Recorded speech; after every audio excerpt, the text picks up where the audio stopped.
샬롬 할렐루야. 누가복음 18장 41절입니다. 네게 무엇을 하여 주기를 원하느냐 이르되 주여 보기를 원하나이다. 아멘. 에레미야 33장 3절. 너는 내게 부르짖으라 내가 네게 응답하겠고 네가 알지 못하는 크고 은밀한 일을 네게 보이리라. 아멘. 누가복음 22장 44절입니다.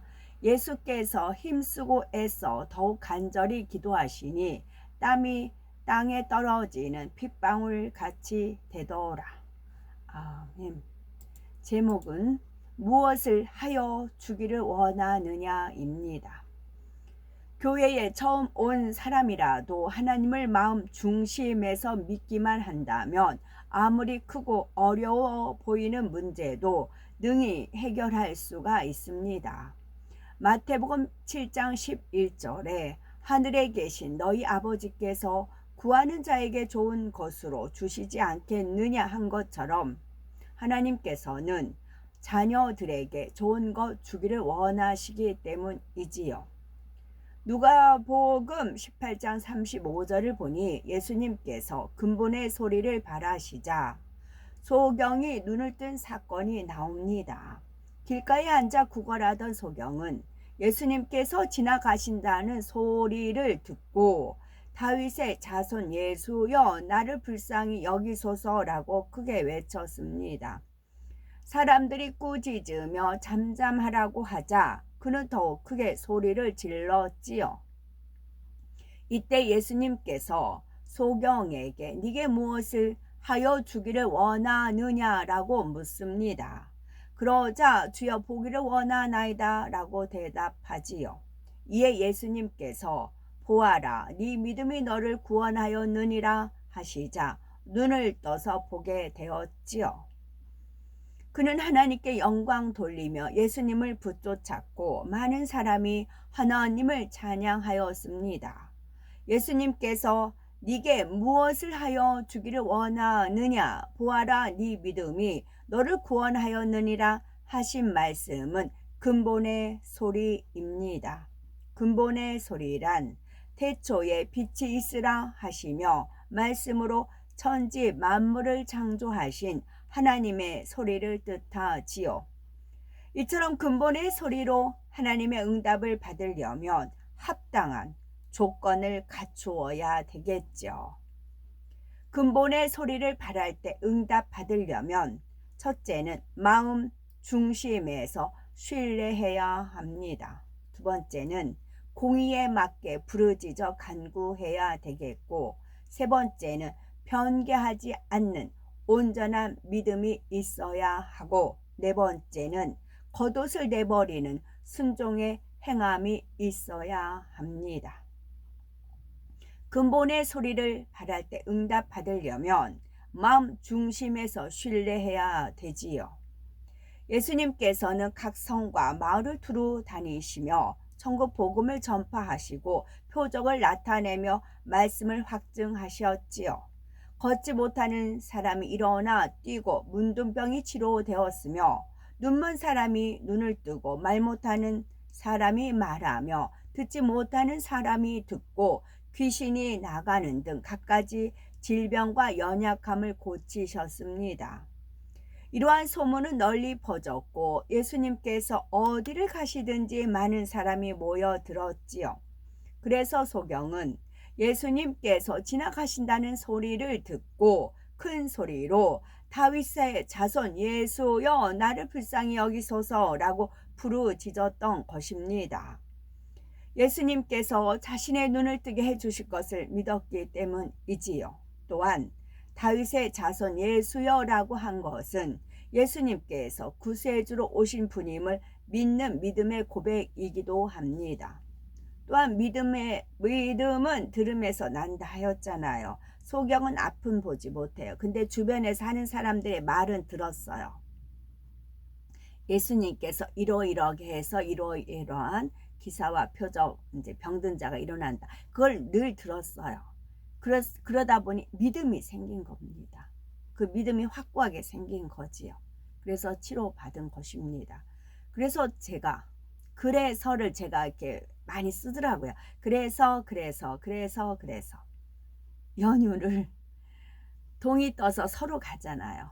그래서 마지막 이렇게 해서 그래서 이렇게 됩니다. 그래서 이렇게 됩니다. 그래서라는 말을 자주 쓴다. 그런 연유도 있다 합니다.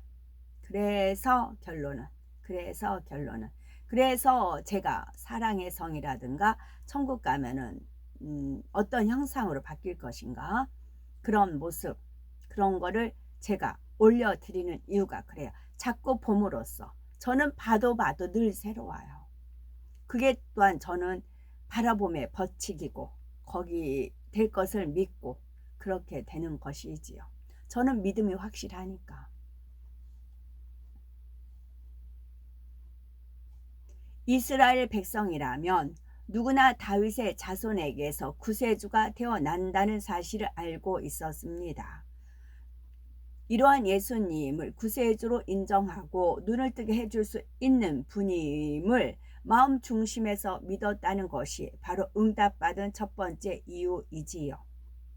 그는 비록 눈이 멀어서 앞을 볼 수 없었지만 예수님에 대한 소문을 많이 들었습니다. 사람의 힘으로는 도저히 해결할 수 없는 문제를 해결하실 수 있는 분임을 알고 예수님 앞에 나가면 볼 수 있다는 믿음이 있었지요. 믿음은 들음에서 난다는 말씀처럼 마음이 선했기에 소문을 듣고 믿었던 것입니다. 두 번째는 공의에 맞게 부르짖어 간구해야 됩니다. 눈먼 사람은 왜 다윗의 자손 예수여 나를 불쌍히 여기소서라고 큰 소리로 부르짖었을까요? 창세기 3장 17절을 보면 하나님께서 아담에게 내가 너더러 먹지 말라 한 나무 실과를 먹었은즉 땅은 너로 인하여 저주를 받고 너는 종신토록 수고하여야 그 소산을 먹으리라 하셨습니다. 땅은 우리가 밟고 다니는 땅도 있지만 우리 마음밭이 땅이에요. 우리 마음밭이 저주를 받았어요.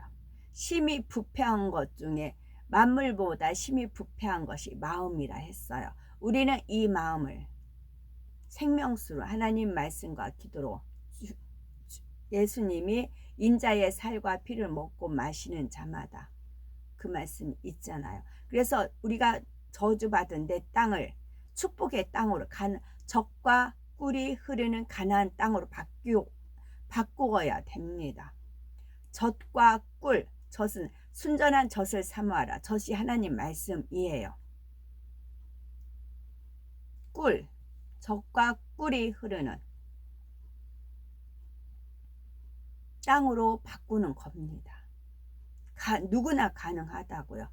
나는 이래서 안 돼가 절대 아닙니다. 누구나 가능합니다. 그래서 제가 그 표본이라고요. 제가 그 표본입니다. 그래서 백보자 대심판 때 나는 이래서 변명 여러 가지 됩니다. 그랬을 때 하나님께서 저 자신의 살았던 어렸을 때 환경 그거를 보여주신다고 해서 그러니까 제 혼 속에 있는 걸 다 끄집어내서 하나님 이거 저 회개했는데요. 왜 들춰내십니까? 그렇게 이제 말씀드린 적도 있어요. 하나님이 회개한 동의서에서 먼 것 같이 기억도 안 하시고 막 그런 말씀을 또 하나님께 여쭈었어요. 그랬더니 표본으로 쓰기 위해서다. 그래서 제가 알아야 되니까. 심판날에 우리나라도 보면은 상소한다고 하잖아요. 그래서 뭐 고등법원에서 대법원까지 올라가고 그러잖아요. 역시 마찬가지예요. 백보자 대심판 때. 그래서 자료를 쓰기 위해서 제 삶을 다 들춰내는 것입니다. 지금 제가 또 일어난 일 말씀드리는 연유도 그거고요. 저주받은 땅이었어요. 그러나 축복의 땅으로 바꿨어요. 젖과 꿀이 흐르는 땅으로. 아담이 선악과를 먹기 전에는 수고하지 않아도 하나님께서 공급해 주시는 것으로 풍족하게 살았습니다. 그러나 불순종하여 선악과를 먹은 후에는 죄가 들어오고 육의 사람으로 전략해 땀 흘려 수고해야 먹을 수 있게 되었지요. 그리고 죄성은 버리게 해주세요. 대충 기도해서 죄성은 안 버려집니다. 땀 흘려야 돼요. 땀 흘려야 죄성이 버려집니다. 기도하다면 성령이 불러 하다 보면은 막 땀이 나요. 그 땀에 의해서 또 성령의 불로 죄성은 태워야 됩니다. 죄같이 태워야 됩니다. 그래야 사그러져요. 대충 죄성은 대충해서 엔간해서 버려지기가 쉽지 않아요. 육신의 정욕, 안목의 정, 이생의 자랑은 그렇습니다. 그러면 그 많은 걸 언제 다 내가 그럴 수 있잖아요. 근데 큰 뿌리부터 떼면 됩니다. 나한테 교만이라는 거 있다. 그것부터 기도하면은 다른 잔뿌리는 동시에 빠집니다. 아멘.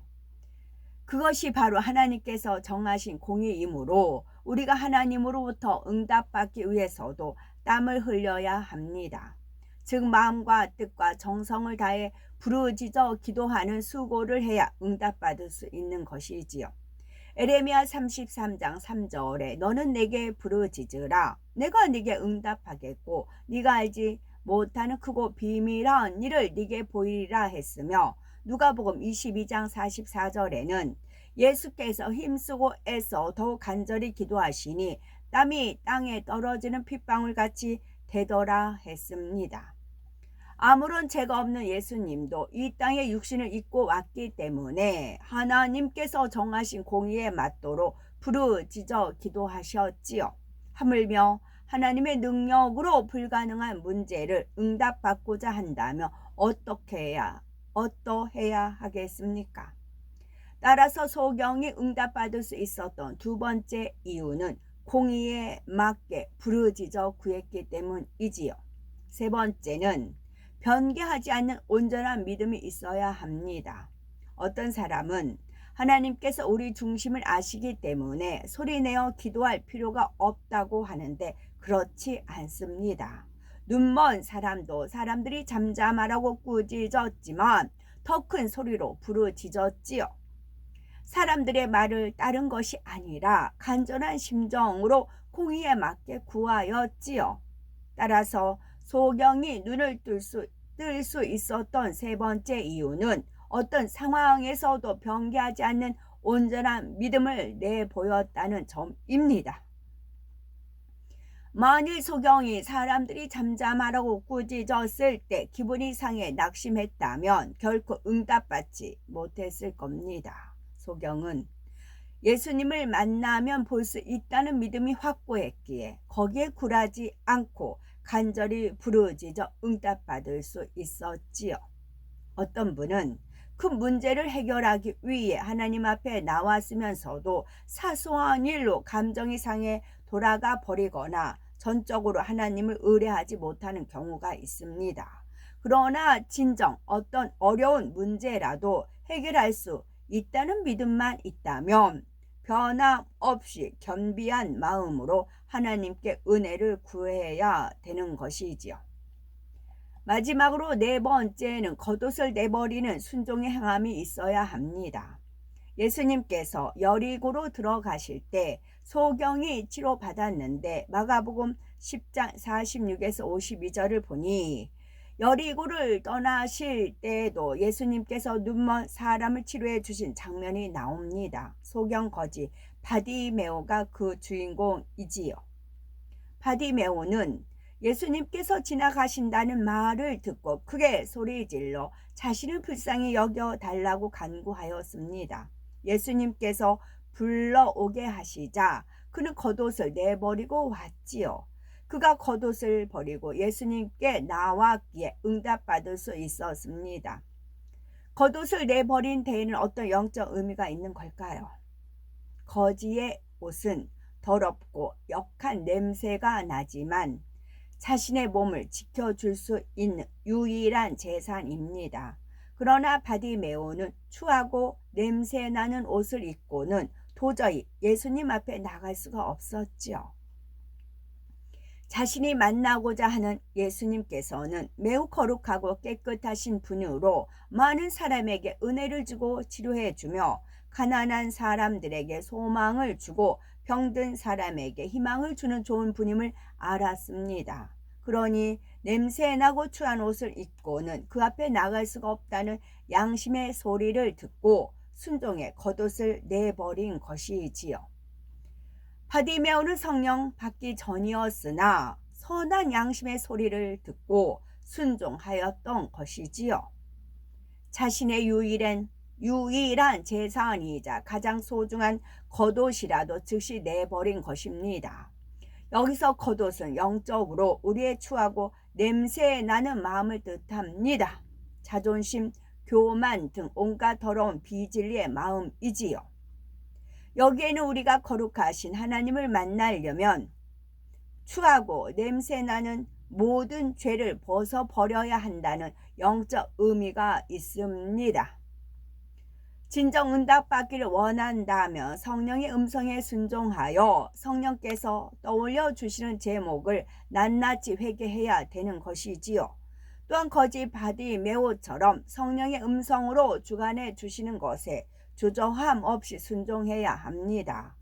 그렇다면 왜 예수님께서는 소경의 소원이 번연히 눈을 뜨는 것인 줄 아시면서도 네게 무엇을 하여 주기를 원하느냐라고 물으셨을까요? 그것은 바로 응답받으려면 반드시 믿음의 고백이 필요하기 때문입니다. 자신의 입술로 믿음을 고백할 때 비로소 응답받을 수 있는 것이 하나님의 공의이지요.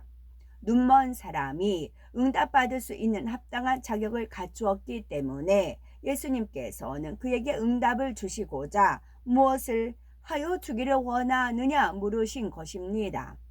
이에 그가 보기를 원하나이다 고백하니 그대로 응답해 주셨지요. 이처럼 전지전능한 하나님의 공의에 맞게 합당한 자격을 갖추면 무엇을 구하든지 그대로 응답받을 수 있습니다. 아멘.